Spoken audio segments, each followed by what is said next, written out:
अस्सलाम वालेकुम viewers, it's me Aqeel Iftikhar, it's your own channel economic affair with Aqeel Iftikhar.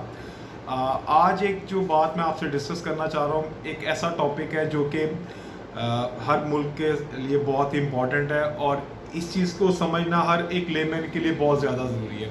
ये topic is very close to my heart और मैं हमेशा से चाहता रहा हूँ कि मैं अपने अपने जानने वालों को इसके मुतालिक ज़रूर बताऊँ। ये सबसे अहम चीज़ है जो कि मैं समझता हूँ कि किसी भी मुल्क की तरक्की के लिए बहुत इंपॉर्टेंट है। That is called current account deficit.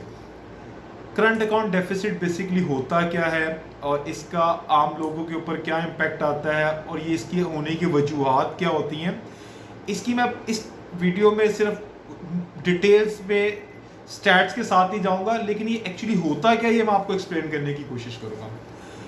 आम फहम ज़बान में अगर इसको डिस्कस किया जाए तो करंट अकाउंट डेफिसिट से मुराद है कि जब आप ज़्यादा चीज़ें इंपोर्ट कर रहे हो, यानी कि अपने मुल्क में चीज़ें ज़्यादा मंगवा रहे हो और बाहर के ममालिक को कम चीज़ें बेच रहे हो, कम मालियत की चीज़ें बेच रहे हो, तो तब एक डेफिसिट या खसारे का माहौल आता है जो कि किसी भी मुल्क के फॉरेन करेंसी रेट्स के ऊपर इम्पेक्ट करता है, करेंसी की वैल्यूएशन और डीवैल्यूएशन के ऊपर बहुत ज़्यादा इम्पेक्ट करता है।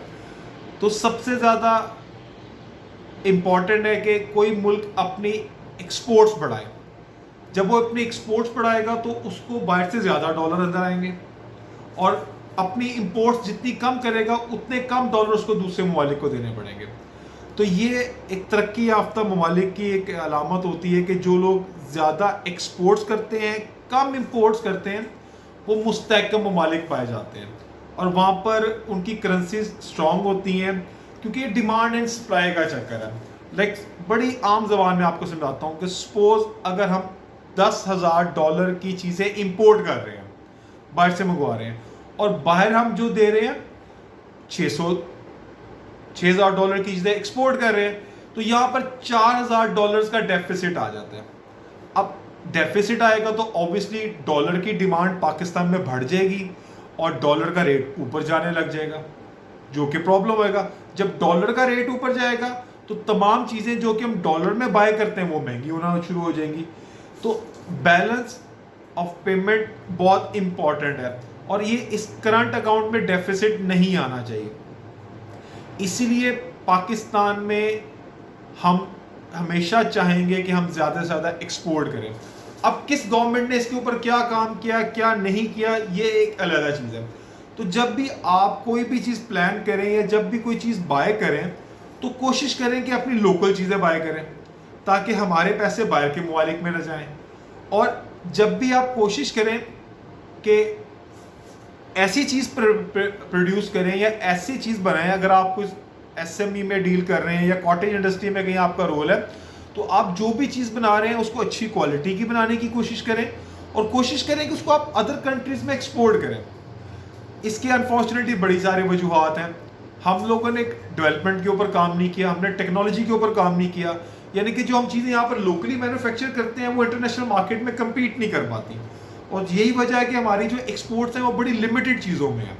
लेट्स सपोज हमारे पास कॉटन अच्छी होती है तो हमारी टेक्सटाइल इंडस्ट्री अच्छा काम करती है और हमारी जो मेजर एक्सपोर्ट है वो टेक्सटाइल से ही है, या कुछ स्पोर्ट्स गुड्स के अंदर हम डील कर रहे हैं। मैं स्टैट्स में नहीं जाना चाहूँगा कि कितने की कर रहे हैं, क्या कर रहे हैं, क्या नहीं कर रहे हैं, लेकिन ऑन द अदर हैंड हम कौन सी चीज़ें बाहर से मंगवा रहे हैं, ये एक बहुत बड़ा डिलेमा है।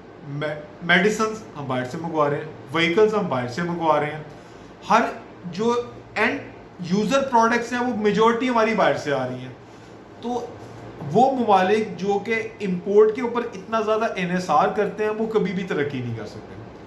तो यही चीज़ मैं आपको बताना चाह रहा हूँ कि जब ये इंपोर्ट और एक्सपोर्ट का बैलेंस ख़राब होता है तो करंट अकाउंट का डेफिसिट आ जाता है। जब करंट अकाउंट का डेफिसिट आ जाएगा तो आपको वो करेंसी जो कि हमारे मुल्क में डॉलर है उसको उसकी प्राइस ऊपर चल जाएगी। जब उसकी प्राइस ऊपर चल जाएगी तमाम वो चीज़ें जो कि हम इंपोर्ट कर रहे हैं महंगी हो जाएंगी। आजकल के सिनेरियो में देख लें, एक तो ग्लोबल रिसेशन का इम्पैक्ट नो डाउट है कहीं ना कहीं, जैसे वो रशियन वॉर और रशियन एंड यूक्रेन वॉर की वजह से एनर्जी क्राइसिस यूरोप को बीट कर रहा है, मुस्लिम कंट्रीज को और बीट कर रहा है। लेकिन जो पाकिस्तान की अपनी इकोनॉमिक कंडीशन है वो बहुत ज़्यादा हमें इफेक्ट कर रही है। वो किस तरह अफेक्ट कर रही है, क्योंकि हमारे पास पेमेंट करने के लिए डॉलर्स नहीं है, फॉरेन रिजर्व्स हमारे डिप्लीट हुए जा रहे हैं, नीचे से नीचे आए जा रहे हैं। जैसे मैंने लास्ट व्लॉग में बताया आपको कि 2.8 बिलियन के पाकिस्तान के फॉरेन एक्सचेंज रिजर्व है, जो कि 700 मिलियन डॉलर अगर चाइना दे रहा तो 3.5 मिलियन डॉलर हो जाएंगे। और भाई इसके अंदर हम क्या मंगवाएंगे और क्या नहीं मंगवाएंगे। इसी वजह से बेशुमार एलसीज हमारी मैच्योर नहीं हो रही, हमारे बैंक्स ट्रेड नहीं कर पा रहे, हमारे इंपोर्टेड चीज़ें मंगवा नहीं पा रहे। तो इसकी वजह से डॉलर की प्राइस डे बाय डे बढ़ती जा रही है। आप लोगों ने एक बड़ी प्रैक्टिकल चीज़ देखी होगी, पिछले 3 माह के अंदर आप देखें डॉलर अगर पिछले 3 से 6 माह के अंदर जाए, डॉलर अगर 200 रुपए का था, आज 270 रुपए का मिल रहा है। एक्चुअली मिल भी नहीं रहा क्योंकि हमारे पास डॉलर्स की बहुत कमी है और हम वेट कर रहे हैं कि आईएमएफ की हमारे पास डील आए तो हम इसको लेके चलें। तो ये आपको चीज समझाना चाह रहा हूं कि जब तक हमारा मुल्क अपनी एक्सपोर्ट्स को बेहतर नहीं करेगा, यानी कि हम ज्यादा चीजें बाहर के मुल्क नहीं बेचेंगे और बाहर से कम चीजें नहीं मंगवाएंगे, तब तक भाई ये मसला हल होने वाला नहीं है। तो तब तक हमारा करंट अकाउंट डेफिसिट खत्म नहीं होना और ये हमेशा बढ़ता रहेगा। तो लिहाजा इस चीज के सिनेरियो में मैं आपको एक एग्जांपल कोट करना चाहता हूँ। इमरान खान साहब के दौर में जब इमरान खान साहब आए तो एक उन्होंने इनिशिएटिव लिया, इन्होंने इंपोर्ट्स के ऊपर ड्यूटीज बढ़ा दी। हमारे कुछ दोस्त अहबाब जो कि बिजनेस कम्युनिटी से ताल्लुक़ रखते हैं, उन्होंने मुझे बड़ा कंप्लेंट कीजिए कि देखें जी खान साहब क्या कर रहे हैं, ये कर रहे हैं। मैंने चीज़ों को गो थ्रू किया तो इसमें बड़ी इंपॉर्टेंट एक चीज़ मेरे सामने आई। खान साहब ने फिनिश गुड जो इंपोर्ट हो रही थी उनके ऊपर टैक्स बढ़ाया, लेकिन रॉ मटेरियल के ऊपर टैक्स उतना नहीं बढ़ाया जितना फिनिश गुड के ऊपर बढ़ाया। अब इसका फायदा क्या हो रहा था आवाम को कि जब आप रॉ मटेरियल मंगवाते थे तो यहाँ पर आप फिनिश गुड खुद बनाना शुरू होते थे। जो फिनिश गुड आ रही थी 10 रुपए की, वो ड्यूटीज की वजह से 20 रुपए की होगी। उसका इम्पैक्ट क्या हुआ, जो लोकल मैन्युफैक्चर था जो कि सिर्फ इंपोर्ट एक्सपोर्ट में चला गया था, उसने सोचा कि यार ये तो इंपोर्ट फिनिश गुड तो बहुत महंगी आ रही है, उसने रॉ मटेरियल मंगा के उसको फिनिश गुड में कन्वर्ट करने की कोशिश कर दी। इस चीज को जो कि 2018-19 में तो प्रॉब्लम नजर आ रही थी, लेकिन 20-21 में जाके आप लोगों ने देखा कि लोकल मार्केट में बहुत सारा बिजनेस आ गया था। उसकी वजह ये थी कि लोगों ने रॉ मटेरियल मंगवा के फिनिश गुड खुद प्रोड्यूस करना शुरू हो गई थी, जिसकी वजह से देखा कि टेक्सटाइल के कुछ सेक्टर में, कुछ और इससे रिलेटेड चीज़ों में एम्प्लॉयमेंट बहुत ज़्यादा बढ़ गई थी। जिस वक्त कहा जाता था कि बहुत ज़्यादा लोगों की ज़रूरत है। अब उसके बाद अनफॉर्चुनेट जो सिनेरियो हुआ जो कि बड़ा हमें तकलीफ दे है, since the start of last year कह लें, second quarter of the last year, जब से गवर्नमेंट चेंज हुई है, हमारे पास इंपोर्ट्स बढ़ गई, एक्सपोर्ट्स कम हो गई। अब उसमें सबसे बड़ा एक जो एलिमेंट है जो आपसे डिस्कस करना भूल गया, वो ये है कि हमारे पास जो डॉलर आते हैं वो खाली एक्सपोर्ट से नहीं आते, वो उसका बहुत बड़ा जो हमारा सोर्स है वो हमारे फॉरेन रेजिडेंट हैं जो ओवरसीज पाकिस्तानी है। ओवरसीज पाकिस्तानी जब हमें पैसा भेजते हैं तो हमारे बैलेंस में इजाफा करते हैं और करंट अकाउंट डेफिसिट को कम करते हैं। और उसके लिए सबसे इंपॉर्टेंट चीज़ जो मैं आपसे डिस्कस करना चाहूँगा वो ये है कि जब भी हमारे जो ओवरसीज पाकिस्तानी है वो जब भी पैसा भेजें तो उसको लीगल चैनल्स के थ्रू भेजें, ताकि वो डॉक्यूमेंटेशन में आ जाए और पाकिस्तान के फॉरेन रिजर्व्स के अंदर शो हो सके। ये एक बहुत वसी टॉपिक है जिसको मैं हल्का सा स्टार्ट करके आपको छोड़ रहा हूँ और आप लोगों से रिक्वेस्ट करता हूँ कि काइंडली इसको मजीद डिस्कस करने के लिए पुट योर सम क्वेश्चंस जिसको मैं आगे आंसर कर सकूं।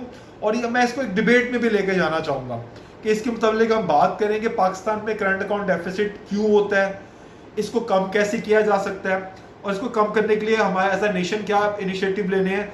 और प्लीज़ प्लीज़ प्लीज़ मेरे पाकिस्तानियों इस चीज़ को समझें कि इस करंट अकाउंट डेफिसिट को ख़त्म करने के लिए लोगों को एक तरह अवेयरनेस होना ज़रूरी है और वो लोग अवेयरनेस लेके हाईअप्स के पास जाएं और लोगों से बात करें। जब भी आप अपने पॉलिटिशियन से या अपने अथॉरिटेटिव लोगों से बात करते हैं तो उनसे पूछें कि भाईजान हम पाकिस्तान का करंट अकाउंट डेफिसिट कम करने के लिए हम क्या रोल प्ले कर सकते हैं। लेट्स सपोज पाकिस्तान में एक कोई टाइज बना रहे हैं, टाई बना रहे हैं, नॉट बना रहे हैं, तो आप उसको एक्सपोर्ट करने की कोशिश करें, शायद आप बहुत अच्छी बना लें। तो देखें जब भी कोई मुल्क तरक्की करता है वो अपने मुल्क में फॉरेन करेंसी का इन्फ्लो बेहतर करता है। मेरे पास बेशुमार एग्जांपल्स हैं। अगर आप थाईलैंड की एग्जांपल लें, उसने अपनी टूरिज्म के ऊपर बेशुमार डॉलर ले लिया, आज उनकी इकोनॉमी बेहतर हो गई। अगर आप देखें किसी भी मुल्क में डॉलर आने के बहुत सारे तरीकाकार हो सकते हैं। आप एक्सपोर्ट बढ़ा लें, आप टूरिज्म बढ़ा लें, आप उससे ज़्यादा इंपॉर्टेंट आप ओवरसीज जो आपके रेजिडेंट है वो आपको अच्छा पैसा भेज दें, आप इंपोर्ट्स कम कर दें। तो इंपोर्ट्स कम करने के लिए आपको टेक्नोलॉजी में काम करना पड़ेगा, एक्सपोर्ट बेहतर करने के लिए तब भी आपको टेक्नोलॉजी में काम करना पड़ेगा। तो प्लीज़ हमें एज अ नेशन ये सोचना है कि हम अपने करंट अकाउंट डेफिसिट को किस तरह कम कर सकते हैं। ये हमारा एक नेशनल मसला है, प्लीज़ इसके मुतालिक सोचें और अपने क्वेश्चन पुट करें। मैं इसके मजीद आंसर देने की कोशिश करूंगा और मैं इस टॉपिक के ऊपर मजीद वीडियोस शेयर करना चाहूँगा, लेकिन वो आप लोगों के इनपुट के बगैर पॉसिबल नहीं है। Thank you very much. I request all of you again कि प्लीज़ इस चैनल को ज़्यादा से ज़्यादा सब्सक्राइब करें, अपने दोस्तों से शेयर करें और इस वीडियोस को देखें और इसके ऊपर क्रिटिसाइज करें कि आपको लगता है कि यहाँ पर हमारा मटेरियल लैक कर रहा है, यहाँ पर हमारी बेसिक इन्फॉर्मेशन में कमी है, किसी किस्म का भी क्रिटिसिज्म है, that is more than welcome. हमने इस चैनल को इम्प्रूव करना है क्योंकि ये आम इंसान का चैनल है, आम लेमन पाकिस्तानी का, जिसको इन चीज़ों का नहीं पता कि उसके साथ क्या हो रहा है। I request all of you please come up with the ideas and criticism, always welcome, no issue. But आप लोगों को चीज़ें सीखनी है एक सक्सेसफुल कॉम बनने के लिए। This is your own channel economic affairs with Aqeel Iftikhar. Please इसको बूस्ट करें, इसको सब्सक्राइब ज़्यादा से ज़्यादा करें ताकि हमारे अंदर कॉन्फिडेंस बिल्ड हो सके। थैंक यू वेरी मच जी, अल्लाह हाफिज़।